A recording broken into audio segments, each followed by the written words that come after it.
So, Doug, you're here this year with a different sort of Derby contender. Last year, you were here with Hot Rod Charlie, Yep. who's coming off victory in the Louisiana Derby. But you have Happy Jack here, third in the Santa Anita Derby his last start. Yep. Just sort of talk about the decision to come here to the Kentucky Derby, and you've won it twice. What brought you here? Just so grateful and honored to be training for Calumet Farms and the rich history of Calumet Farms. The all-time winningest owners of the Kentucky Derby is Calumet Farms, and the Kelly family now runs that amazing facility. So Mr. Kelly and I had talked.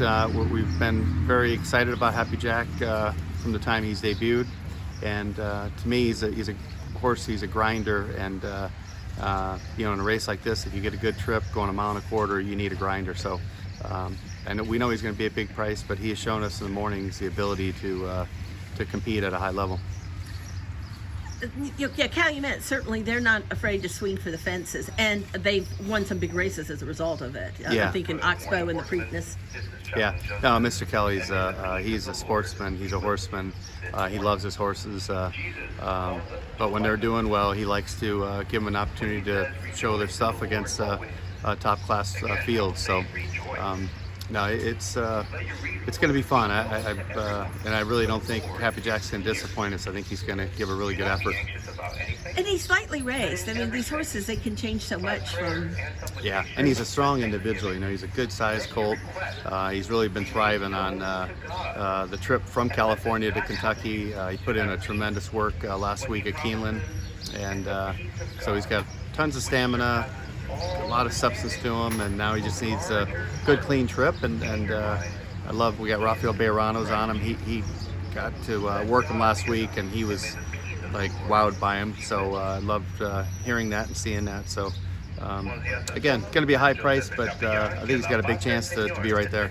But it certainly is a lot different from last year when Hot Rod Charlie was one of the people's favorites, and you had all those owners and the young guys and a lot of media buy, and now you're just kind of under the now radar. We see the media walk by, and I'm trying to track down the media to talk to somebody.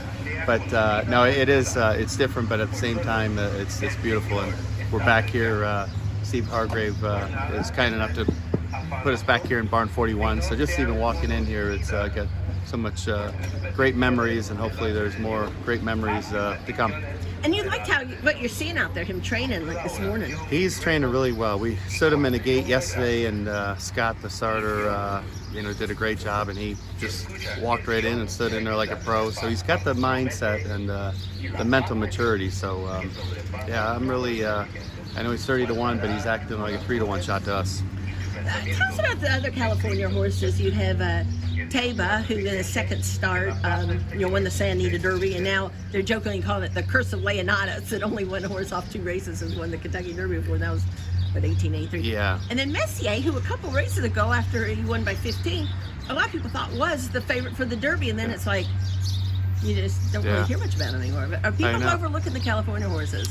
I don't know. It possibly. The one beauty of training at Santa Anita, it's got a really good cushion, so they get a lot of exercise there. They got a lot out of their gallops and works there at Santa Anita, and the weather's always beautiful, so you don't miss much training at all. So I think the California horses always come in extremely fit. It's just whether or not they're good enough.